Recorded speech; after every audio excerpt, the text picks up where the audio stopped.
In the 6 years I worked as a forest ranger in the Daniel Boone National Forest, I found 23 abandoned campsites. Not a single body, not a single trace. And the last thing every single one of them wrote in their journals was the same 3 words. He has no face. My name is Marcus Weber, and I spent the better part of my 20s patrolling a stretch of wilderness in southeastern Kentucky that the locals simply called the Reach. It was a beautiful but remote section of forest, maybe 15,000 acres of old-growth timber, limestone cliffs, and hollows so deep that sunlight never quite reached the bottom. Most rangers avoided the Reach if they could help it. The terrain was brutal, the radio reception was non-existent in most areas, and there was something about the silence out there that got under your skin. Not the peaceful kind of silence you find in nature, but the heavy, watchful kind. The kind that makes you feel like you're being observed. I didn't believe in any of that superstitious nonsense when I first started. I was 24 years old, fresh out of a forestry program at Eastern Kentucky University, and I thought I knew everything there was to know about the wilderness. The older rangers tried to warn me. Dale Hutchins, who'd been working those woods for nearly 30 years, pulled me aside on my first day and told me something I'll never forget. He said, "Marcus, if you're ever out in the Reach and you hear someone calling your name, you don't answer. You don't look. You just walk the other way and you don't stop until you're back at the station." I laughed it off at the time. I figured Dale was just hazing the new guy, trying to spook me with campfire stories. But Dale didn't laugh. He just looked at me with these tired, hollow eyes and said, "I'm not joking, son. I've seen what happens to the ones who answer."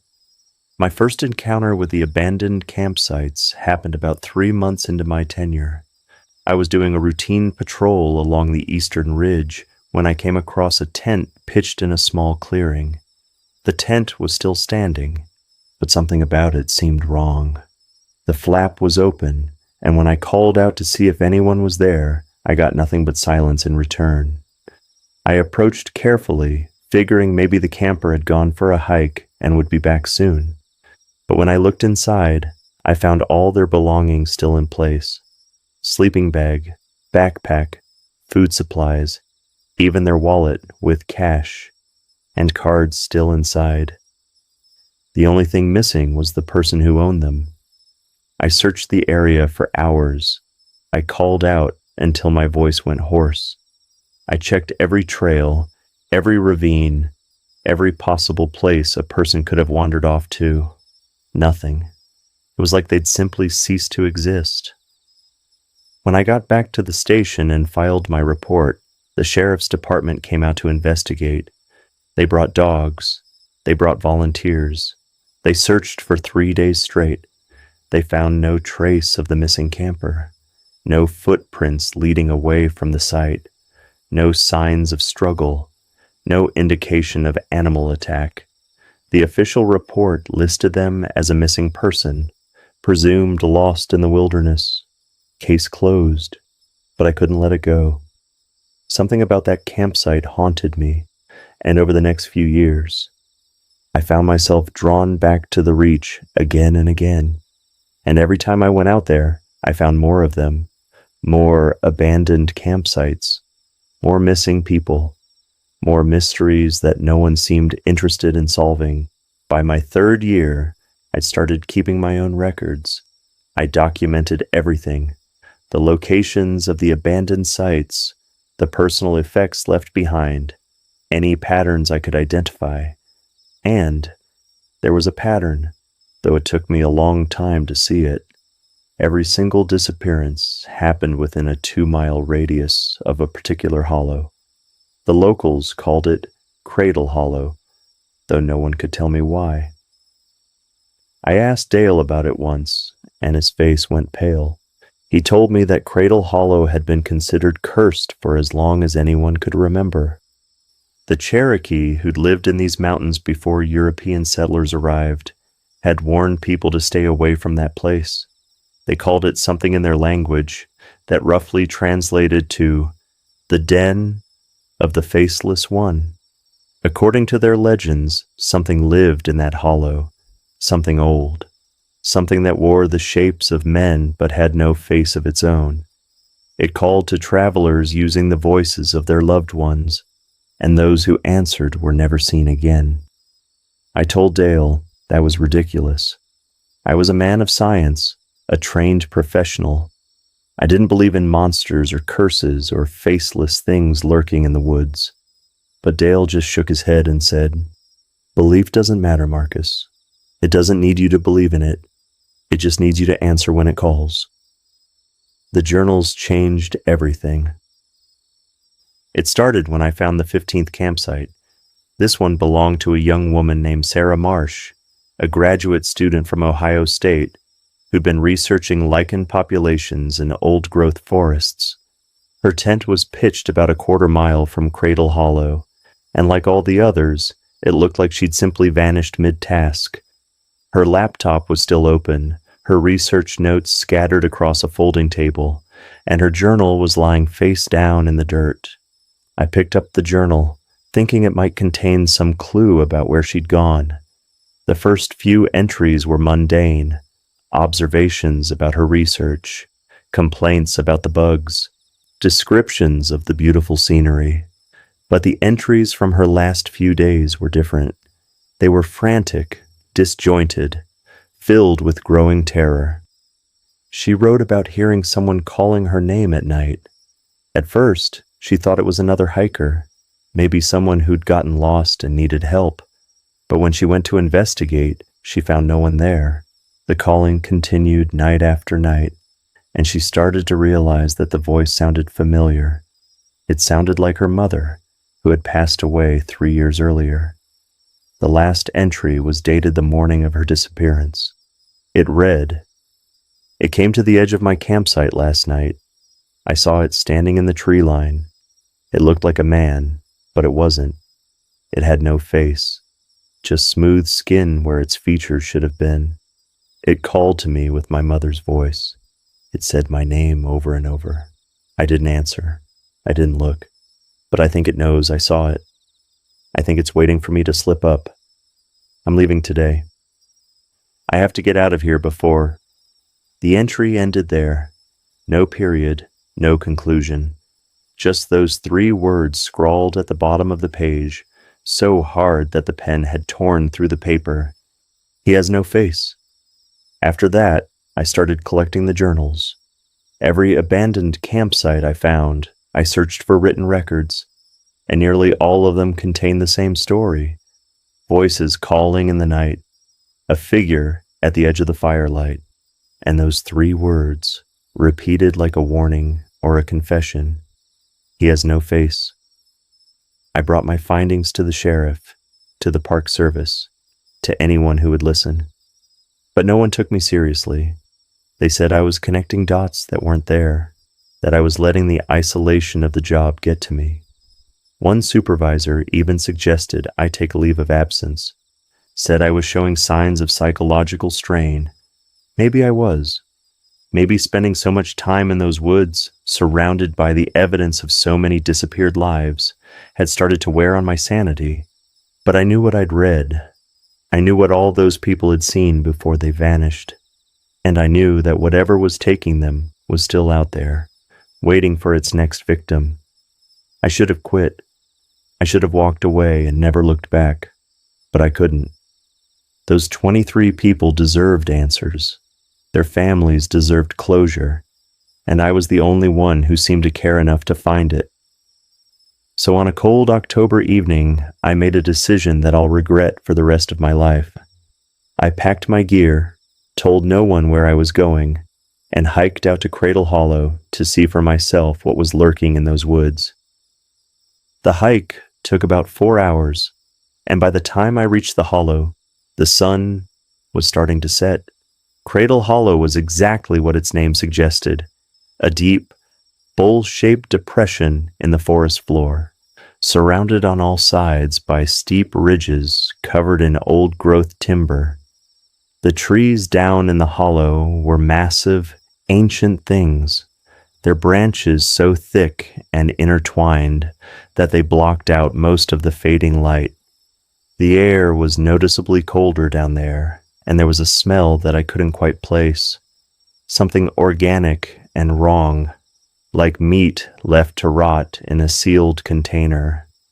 I set up my camp on the ridge overlooking the hollow. I figured that would give me a vantage point to observe whatever might be down there while keeping a safe distance. I had my radio, my flashlight, my service weapon, and a journal of my own in case I needed to document anything. I felt prepared.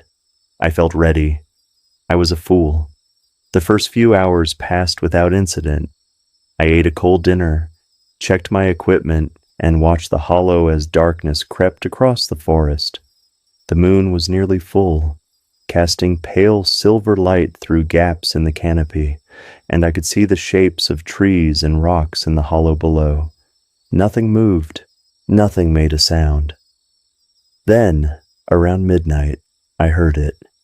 It started as a whisper, so faint that I almost convinced myself I'd imagined it. But then it came again, clearer this time. A voice, calling out from somewhere deep in the hollow. A voice that sounded exactly like my mother's. "Marcus! Marcus, honey, where are you?" My mother had been dead for 7 years. Lung cancer. I'd held her hand in the hospice as she took her last breath. I knew, with absolute certainty, that she was gone. And yet, there was her voice, rising up from that hollow, calling my name like she used to when I was a child, coming home late from playing in the woods. I didn't answer. I remembered Dale's warning. I remembered the journals, but I couldn't stop myself from looking. Down in the hollow, something was moving. I raised my flashlight and pointed it toward the source of the voice, and for a moment I saw it. A figure standing among the trees.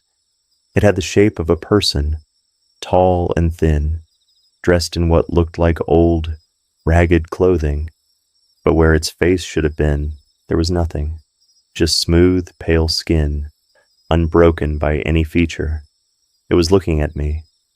I don't know how I knew that, given that it had no eyes. But I could feel its attention, cold and hungry, fixed on me like a predator sizing up its prey. "Marcus," the voice called again, still sounding exactly like my mother. "Come down here, honey. I've missed you so much." I wanted to run. Every instinct I had was screaming at me to get up and flee, to put as much distance between myself and that thing as possible. But I couldn't move. My body had locked up, frozen by a terror so profound that it seemed to shut down my nervous system. The figure began to move. It didn't walk so much as glide, drifting toward the base of the ridge with that horrible smooth face tilted up toward me. And as it got closer, I started to hear other voices, dozens of them, all calling my name. Some sounded like friends I'd lost touch with, some sounded like relatives who'd passed away, and some, God help me, sounded like the missing campers whose journals I'd read. "Marcus, please help me. I'm so lost. I can't find my way out." "Marcus, don't leave me here. Please don't leave me." "He has no face, Marcus. He has no face. He has no face." I don't remember making the decision to run. One moment I was frozen on that ridge, and the next I was crashing through the underbrush, branches whipping across my face, my lungs burning as I sprinted away from Cradle Hollow. I could hear the voices behind me, getting closer, multiplying with every step. I could feel something at my back, reaching for me, and I knew with terrible certainty that if it caught me, I would become just another voice calling to future victims. I ran for what felt like hours. I ran until I couldn't run anymore. Until I collapsed at the edge of a logging road I barely recognized. A passing trucker found me there at dawn, delirious and bleeding from a dozen cuts. He drove me to the hospital, where I spent 3 days recovering from exhaustion and what the doctors called acute psychological trauma. I never went back to the Reach. I quit the Park Service the day I was discharged and moved as far from Kentucky as I could get. For years, I tried to convince myself that what I'd experienced was just a breakdown, a hallucination brought on by stress and isolation. But I know what I saw, I know what I heard, and I know those voices I heard that night belonged to real people who made the mistake of answering when the Hollow Man called. Last month, I got a letter from Dale Hutchins. He tracked me down somehow. Wanted to let me know that the disappearances were still happening. 3 more campers had gone missing in the Reach over the past year. All of them vanished within a mile of Cradle Hollow. All of them left behind journals containing those same 3 words. Dale said he was retiring, said he couldn't take it anymore, watching people walk into those woods and never come out. He said he hoped I'd found some peace, wherever I was. But I haven't found peace. I don't think I ever will, because every night, when I close my eyes, I can still hear it. My mother's voice calling to me from somewhere far away, telling me to come home, telling me she misses me. And some nights, when the wind is quiet and the house is still, I almost answer.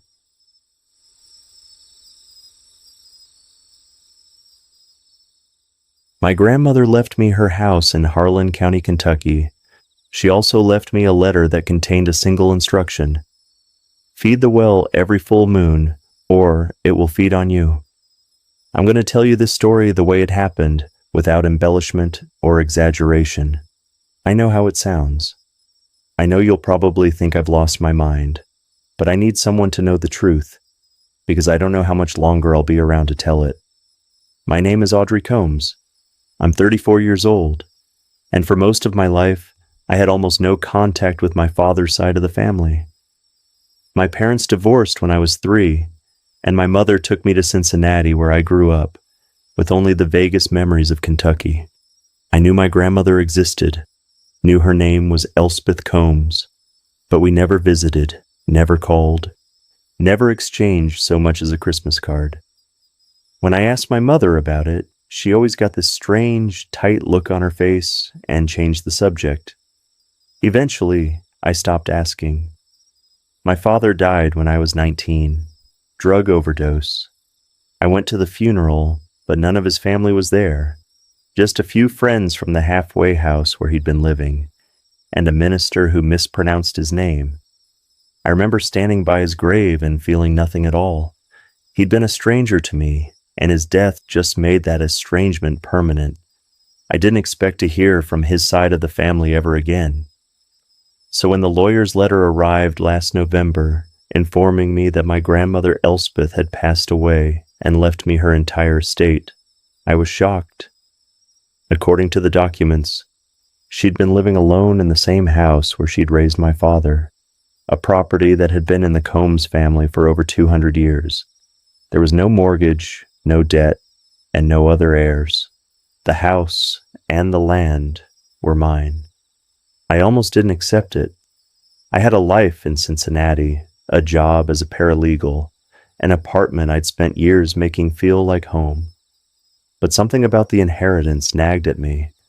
Maybe it was curiosity about a family history I'd never known. Maybe it was the creeping sense that I'd spent my whole life avoiding something that I needed to face.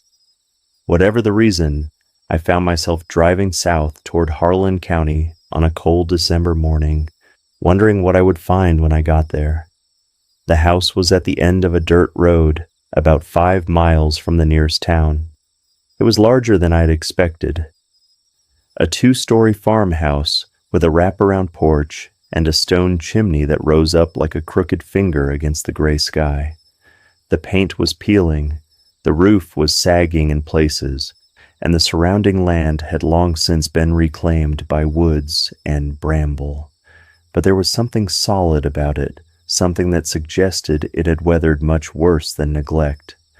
The caretaker, a wizened old man named Gideon Skaggs, met me on the porch. He said he'd been looking after the property since my grandmother became too frail to manage on her own, and he seemed relieved to hand over the keys.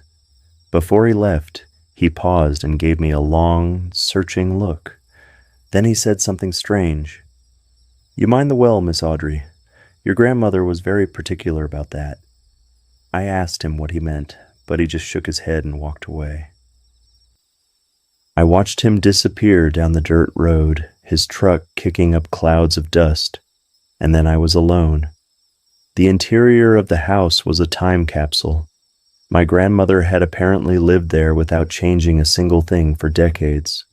The furniture was antique, the wallpaper was yellowed, and the smell of old wood and mothballs hung heavy in the air.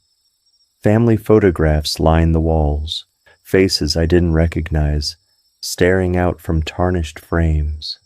I found my father in a few of them, a young boy with dark hair and serious eyes, who bore little resemblance to the hollow, broken man I'd met a handful of times before his death.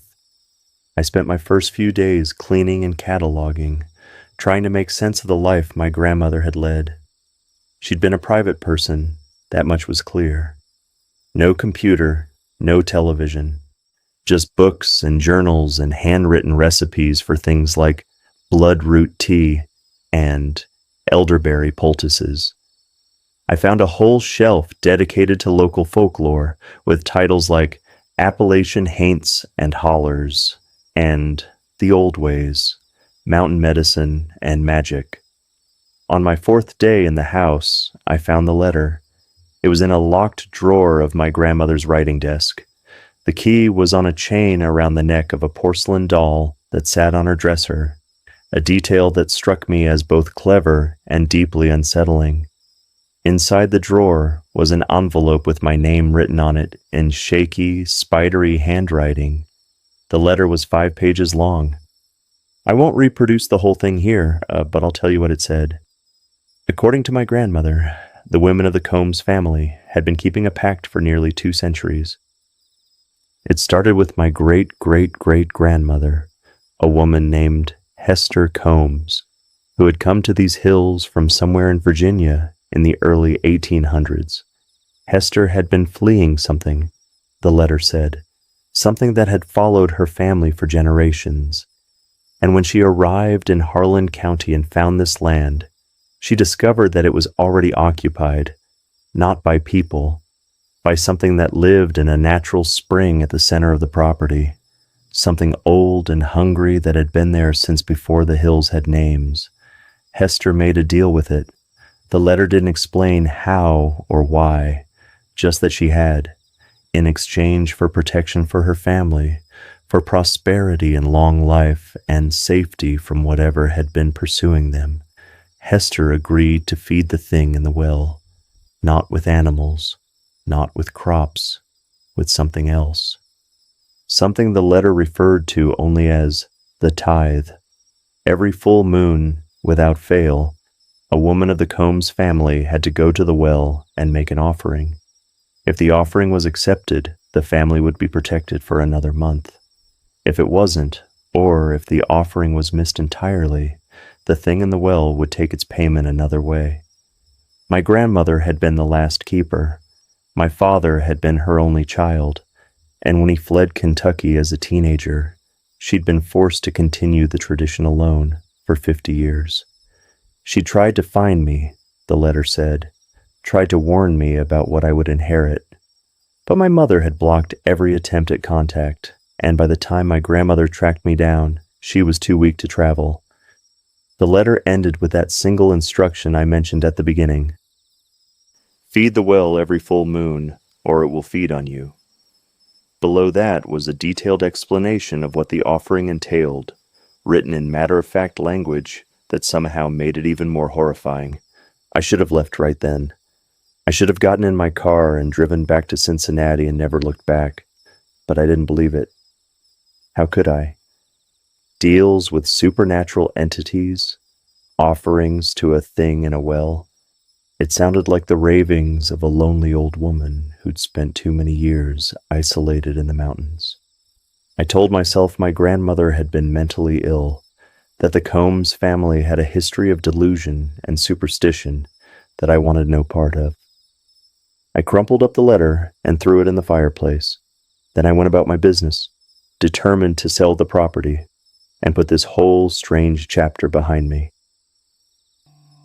The full moon came 3 nights later. I woke around 2 a.m. to a sound I couldn't identify. It was coming from outside, somewhere in the direction of the woods behind the house. At first, I thought it might be an animal, a coyote, or maybe an owl. But as I lay there listening, I realized it was something else. It was a voice, a woman's voice, calling out in a low, rhythmic chant. I went to the window and looked out. The moon was bright, casting the overgrown yard in silver light, and I could see the stone ring of the old well about 50 yards from the house, and standing beside it, barely visible in the shadows of the trees, was a figure. I couldn't make out any details, but I could tell it was a woman. She was dressed in old-fashioned clothes, a long dark dress, and a bonnet or shawl of some kind. And she was facing the well with her arms raised. The chanting was coming from her. It rose and fell in a pattern that seemed to burrow into my skull, and the longer I listened, the more I felt drawn to it. I pulled on my boots and went outside before I even realized what I was doing. The grass was wet with dew, and the cold air bit at my skin through my thin pajamas. But I kept walking, pulled toward the well like a fish on a hook. As I got closer, the woman turned to face me, and I saw that she had no face. Where her features should have been, there was only smooth, pale flesh, unmarked and featureless as an egg. I screamed. The sound seemed to break whatever spell I was under, and I stumbled backward, nearly falling. The faceless woman didn't move. She just stood there, her eyeless face pointed in my direction. That horrible chanting still pouring from somewhere that couldn't possibly have been a mouth. Then she spoke, and her voice was my grandmother's voice. "You should have listened, Audrey. Now it's hungry." I ran back to the house and locked every door and window I could find. I pushed furniture against the entrances and sat in the corner of my bedroom, with a kitchen knife in my hand, waiting for dawn. The chanting continued for hours, rising and falling, sometimes seeming to come from right outside the window. But nothing tried to get in, and when the sun finally came up, the figure by the well was gone. I almost left that morning. I had my bags packed and my car keys in my hand.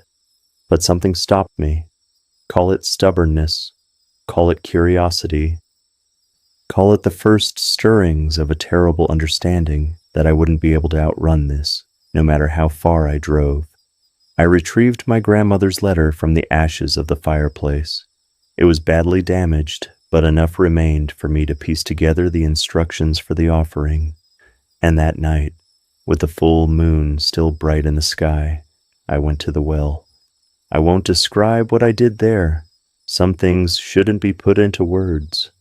But I followed my grandmother's instructions exactly, and when I was finished, I heard something stir in the darkness below. A wet, rasping sound, like something massive drawing breath, and then a voice rose up from the depths, ancient and terrible and not remotely human. Accepted. The words seemed to vibrate through my bones, and then there was silence. That was 8 months ago. I've made the offering every full moon since then, and every month, the thing in the well has accepted it.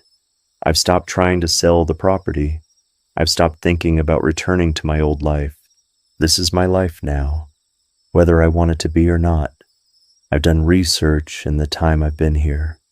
I've read my grandmother's journals and the books in her library, and the county historical records at the library in town.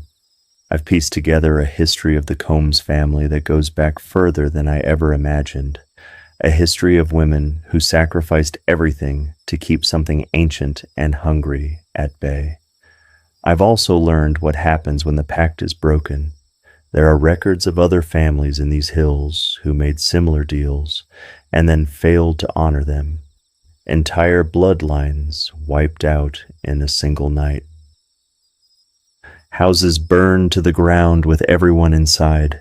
Bodies found in the woods, drained of something more vital than blood. My grandmother kept the thing in the well satisfied for 87 years.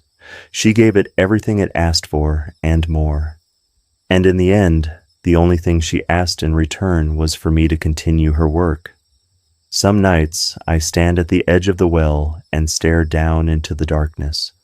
I can't see the bottom, can't even guess how deep it goes, but I can feel it down there, waiting, hungry, patient.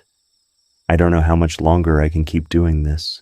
The offerings are taking their toll on me in ways I don't fully understand. I'm aging faster than I should. My hair's turning gray, my hands shake constantly, and I have dreams of darkness and teeth and a voice that tells me I'm almost empty. My grandmother's letter said that I need to find an heir, someone to take over when I'm gone, someone to keep the pact alive and the thing in the well fed. I don't have any children. I don't have any siblings. The Combs bloodline ends with me, unless I find someone else. If you're reading this, I want you to understand something. I'm not asking for help. There is no help for what I'm dealing with. I'm just asking for a witness, someone who knows the truth about what's happening in these hills. And if you ever find yourself in Harlan County, if you ever come across an old farmhouse at the end of a dirt road with a stone well in the backyard, I want you to remember one thing. Don't look down the well. Whatever you do, don't let it see your face.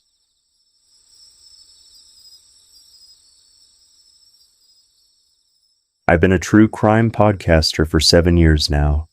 I've covered serial killers, cult massacres, and unexplained disappearances. But nothing prepared me for what I found in Calvary Hollow, West Virginia, a town where everyone knows exactly what happened to the missing, and no one will ever tell. My name is Jason Mercer, and I host a podcast called Cold Trail. You might have heard of it. We've had some viral episodes over the years, covered cases that made national news. I like to think we've brought closure to a few families who'd given up hope. But the episode I'm about to tell you about never aired. It never will. Some stories aren't meant to be shared with the world. They're meant to be warnings. It started with an email from a woman named Ruth Ann Tolliver. She said she'd been a fan of the show for years and had a case she thought I might be interested in. Her brother David had disappeared in 1998 while traveling through West Virginia. He'd called home from a gas station in a town called Calvary Hollow, said he was going to spend the night there because his car was acting up, and that was the last anyone ever heard from him. The police investigated, but the trail went cold almost immediately. No witnesses, no evidence, no leads. This wasn't unusual. People disappear on rural roads all the time. Car trouble in the middle of nowhere, a wrong turn, an accident that goes undiscovered for years. But what caught my attention was what Ruth Ann said next. She told me that David wasn't the only one. She'd done her own research over the years, and she'd found records of at least a dozen other people who'd gone missing in or around Calvary Hollow since the 1970s.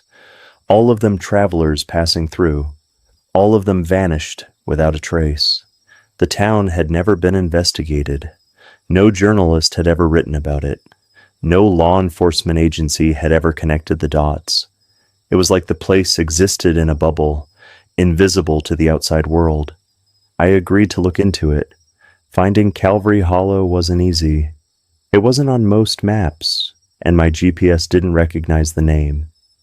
I had to rely on old county records and hand-drawn directions that Ruth Ann had assembled from her brother's last known route. The drive took me through some of the most remote terrain I'd ever seen. Narrow mountain roads, abandoned coal towns, stretches of forest so thick that the sunlight barely penetrated.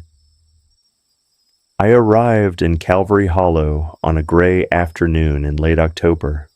The town was smaller than I'd expected, maybe 100 buildings clustered in a valley between two ridges. Most of them looked like they hadn't been updated since the 1950s. Clapboard houses with peeling paint, a general store with hand-painted signs, a church on a hill at the edge of town. That church was the first thing I noticed. It was larger than it should have been for a town this size, a white wooden structure with a tall steeple that seemed to pierce the overcast sky. Something about it made me uneasy, though I couldn't say exactly what. I parked my car on what passed for a main street and went into the general store to ask some questions. The man behind the counter was in his 60s, with gray hair and watery eyes that watched me with undisguised suspicion. I introduced myself, told him I was a journalist researching missing persons cases in the area. His expression didn't change. "Ain't been no missing persons here," he said flatly. "Don't know what you're talking about." I pressed him, mentioned some of the names Ruth Ann had given me: David Tolliver, Margaret Price, a truck driver named Sam Holcomb who'd stopped for gas and never made it to his destination. The man's eyes flickered with something. Recognition, I thought. But he shook his head. "Never heard of 'em. You should probably move on, mister. Ain't nothing for you here." I bought a coffee and a map and left. But as I was getting back in my car, a woman approached me. She was in her 30s, with dark hair and nervous eyes that kept darting toward the church on the hill. "You're asking about the missing ones," she said, her voice barely above a whisper. "You need to leave, tonight, before dark." I asked her what she meant, but she was already backing away. "Just go," she said. "Please, for your own sake." She disappeared down an alley before I could say another word. I should have listened to her. God knows I should have listened. Instead, I checked into the only motel in town, a run-down place called the Mountain View Lodge. The clerk, a teenage girl who seemed terrified of making eye contact, gave me a key to a room on the second floor. I asked her about the church, and she went pale.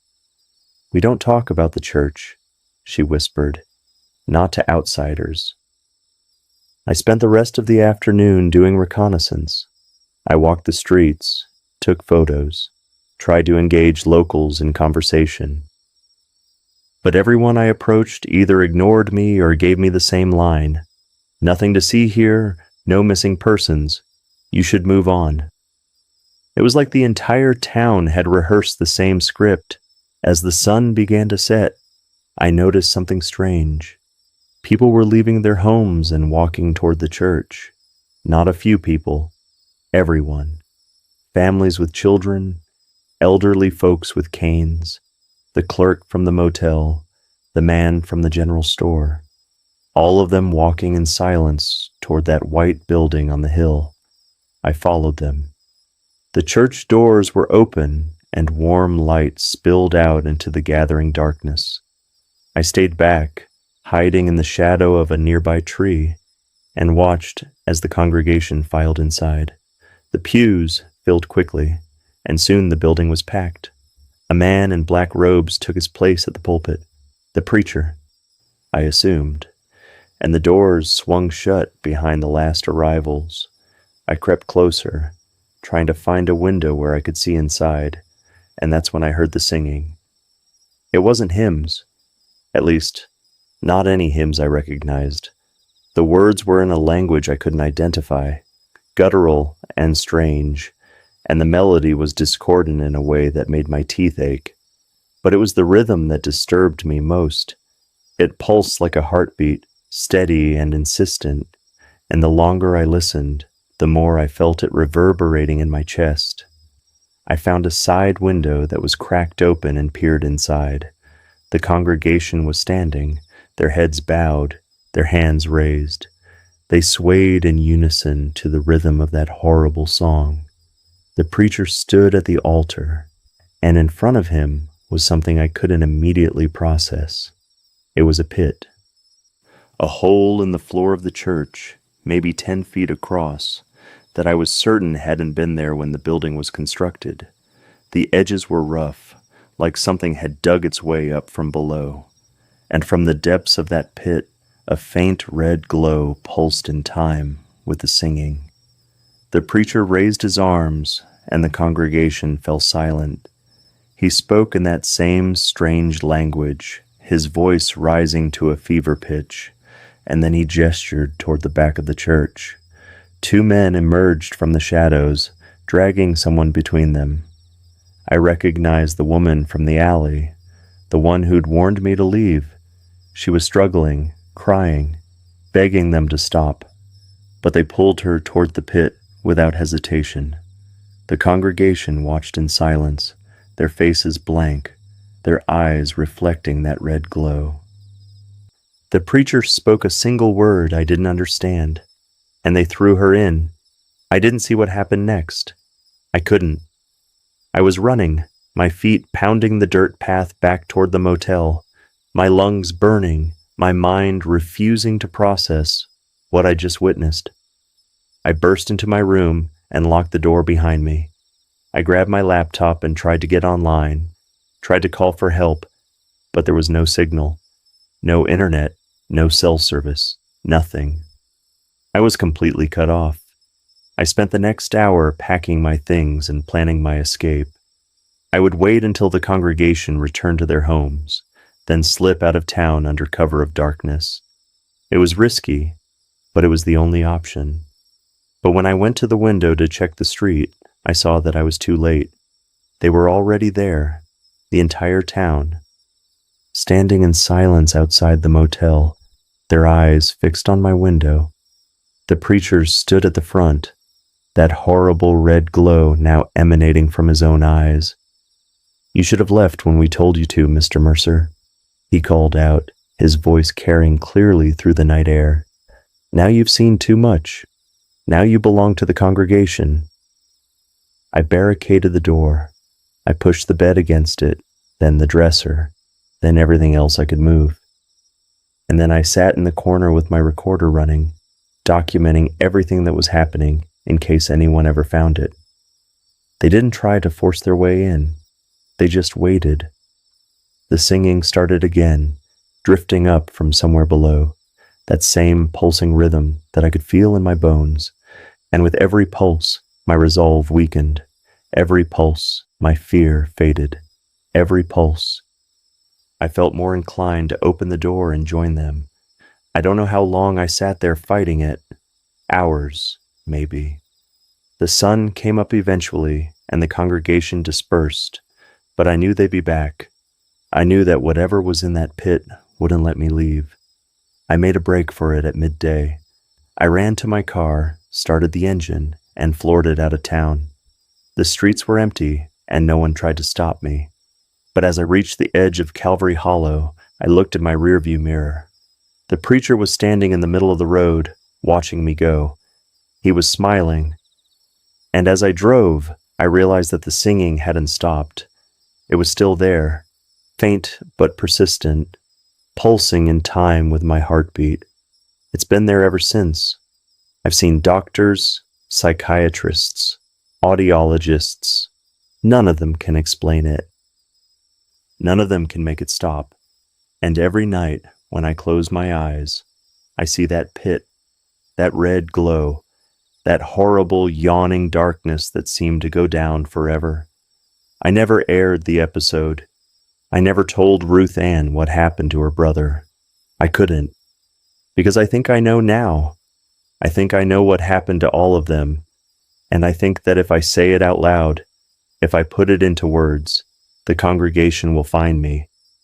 The singing is getting louder, every day a little louder, and sometimes, in the quiet moments, I hear something else beneath it, a voice, ancient and patient, telling me to come back, telling me that I'm already part of the congregation, have been since the moment I heard that first pulse, telling me that I belong to what waits beneath the church in Calvary Hollow. I'm writing this down because I don't know how much longer I can resist. The pull is getting stronger. Last night, I caught myself booking a flight to Charleston. I don't remember doing it. I just found the confirmation email in my inbox. If you're listening to this, I need you to understand something. There are places in this country that shouldn't exist, towns that don't appear on maps, churches that hold services for things that aren't God, congregations that have been fed by outsiders for generations. And if you ever find yourself on a back road in West Virginia, if you ever see a sign for a town called Calvary Hollow, I need you to keep driving. Don't stop for gas. Don't stop for directions. Don't stop for anything. Because once they see you, once they know you're there, you'll never really leave. The singing won't let you. Thanks for joining us here at Nightfall Archives. If these stories kept you up tonight, make sure to subscribe and hit that notification bell.